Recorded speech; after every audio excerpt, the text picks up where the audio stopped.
be extended to cases where it's not even information communication technology related. And we have a couple of good examples. Of course, already mentioned the anti-surveillance movement, the open source movement. The anti-censorship debate is very meaningful, very important as well. The Read-Write Society idea by Lessig is also an important issue to debate, and the digital divide problem, of course, concerns is much about this as well. It's about the freedom of information and the maintenance of democracy in third world countries.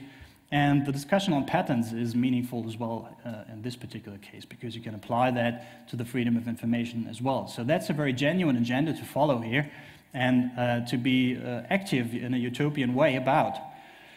But another thing which I believe is a bit more problematic, and that's my personal taste. I mean, a lot of people will disagree with that, but from my personal point of view, is that sort of idea of a free, informatized society. You know, that all of a sudden hackers should be concerned with any sort of societal problems as soon as information communication technology are somewhat have something to do with that. You know, because that's, well, then you don't really know why, actually. You know, of course, information communication technology gets into a couple of different areas now and a couple of different political debates and political concerns now, but the question is, why should hackers, actually considering the hacker ethic as the core agenda, be responsible for that? So I think that a lot of responsibility is rather superficial, and that not all ICT-based societal problems can actually be answered from within the hacker ethics, because it doesn't provide answers to a lot of questions which now come up with the huge diffusion of information communication culture. And the outcome here is some renewed socialist revolutionism, which is not bad from my personal perspective, because I come from that culture as well. It's anti-state and anti-capitalism, but it also opens up new questions and opens up new topics which are not entirely clear topics considered from within the hacker ethic and the hacker agenda, the original core agenda. The consequences are that it must not be bad in itself, but it blurs the agenda. So some debates have some sort of unclear connections to the core agenda, and some other debates actually turn out to be more or less left-wing or right-wing infopolitics and become more and more part of ordinary left or right-wing politics and do not provide a clear, genuine hacker agenda anymore. A case in point, I believe, from my personal point of view, is the politicization of illegal downloads, which has a lot of difficult things to it. You know, there are some very legitimate parts, is that the reform of property rights, which is of course a core concern of the hacker agenda, and there's also the debate on whether mainstream music and film should be considered to be knowledge.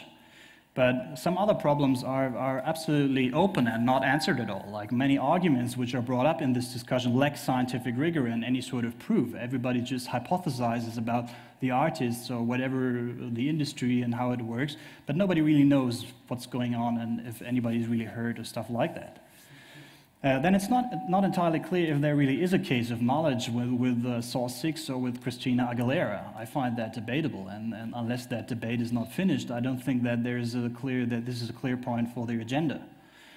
A third point also is that this is also clearly a free beer issue and not a free speech issue. If you remember the Stallman saying that the freedom of information thing is about free as in free speech and not as in free beer, but the whole politicization of illegal downloads is only about free beer and not about free speech. So that's sort of off the agenda from my point of view. And it also offers some inconsistencies with a couple of anti-surveillance arguments which are very heavily needed in the anti-surveillance movement. One thing, for instance, is that the file-sharing community proposes some sort of technological determinism. Now the technology is here and we have to use it. This is the new thing developing and we have to go by it, and this is a storm and we can't do anything against it. But of course that's not true. We don't want that to be true. We don't want that to be true with surveillance technology. If the surveillance guys come up and they say, well, we have all this new technology now and we have to use it and we have to make the best of it, then we say, no, you don't, okay? But all of a sudden file sharing is a different issue? I don't get it. So other things, of course, are that the democratic processes and the rule of law are two things which are very heavily stressed in the surveillance debate, where we say that the state has to comply to the democratic processes and the state has to comply to the rule of law. And we don't want them to just decide these surveillance things on themselves. But all of a sudden, with this file sharing thing, that's exactly what we're doing. We're undermining democratic processes, undermining the rule of law, and just applying some sort of right of resistance idea to do that. And that doesn't strike me as a very consistent thing. And the last point, of course, is that there are some detrimental real political consequences regarding surveillance and the freedom of the internet, because, of course, the industry is not out of moves. They have a clear option to react to this, and this option is surveillance of the internet, ultimate surveillance of the internet. So that's a clear outcome of this whole debate on file sharing, and that's pretty contrary to anything we want from the internet. We want that to be free, and so probably we should just do away with this file sharing politicization because it promotes the surveillance of the internet. Okay, but that's just my personal point of view, and I know a lot of you will disagree with this. And now just some few conclusions. So hacker utopian ideas have actually been fragmentary, have been purely local and technology-oriented. Some political struggles which we're now facing, they ensue genuinely, and they met public interests, and thus are useful, reasonable, and representative, like the open source movement and the anti-surveillance movement. But any political agenda apart from those narrow contexts which we had has no definite direction from the hacker ethics and gets imported from other ideologies or improvised and even differs subculturally. We have this very strong neoliberal right-wing context in the US and the very strong socialist left-wing context in the European Union. So that's not very balanced. And some sort of, and a thing which is developing as well is that a neutral and clear infopolitics, which is neither left-wing nor right-wing, is missing. It's currently hampered. It used to be there for open source and it used to be there for anti-surveillance, but it's now blurred because it comes in, it's enmeshed with all this left-wing and right-wing ideas. So I think that the agenda needs to be clarified. I think there's some systematic thinking needs to be applied to that. The open questions need to be tackled. And as long as the agenda is not really clarified, we should be tolerant towards alternative agendas and allow democratic processes to decide between them and not just enforce them on society. And I don't think that we should actually tie everything in this very experimental stage with the new ideologies and new social utopian ideas into some sort of rigid, united, we stand agenda. So that's just some sort of kind of criticism I want to give into this current political movement we're having. And that's the end. Thank you.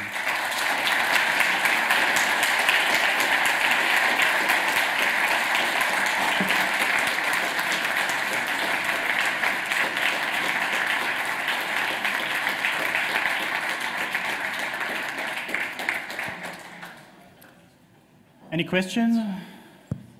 That's okay. We still have time for questions. There's a microphone back there at the video desk. So if you have a question, please line up there, and so we don't have to repeat it. Boom. Okay. So yeah, I would like to give a comment and then ask for your thought on that. So I think that it's good. Sorry. I think it's good to see the dynamic of the appropriation, of the absorbing the progressive ideas. So I don't know, in the history of art, like the museums were very smart to actually appropriate the critiques of the idea of museums, and very soon in the 20th century, the art just, if you were radical critique, you had better chances actually to get into the museums. And then also the corporations and the capitalism appropriated the ideas of the counterculture in the 60s, and probably the best symbol of that is Che Guevara on the t-shirt, which just became the very profitable good.